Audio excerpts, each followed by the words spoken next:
We've had a lot going on in terms of capital expenditure and reinvestment in the community over the last couple of years. The single biggest piece of that was a reinvestment in infrastructure in the building. It's a dated building, and so we've gone through over the last 2 years and been replacing air handlers and boilers and chillers and awful lot of just basic mechanical, electrical, plumbing. Total cost of that project was somewhere in the neighborhood of $8 million.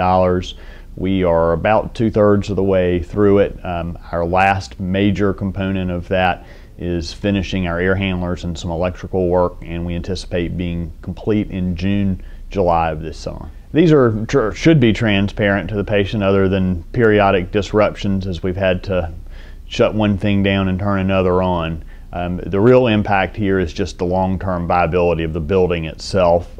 Certainly has the opportunity to make patients more comfortable, give us better control over heating and cooling. There are absolutely some efficiency improvements, reduced energy consumption. These are all been engineered to require or have a much smaller footprint, if you will, from an environmental standpoint. So we're excited about those changes.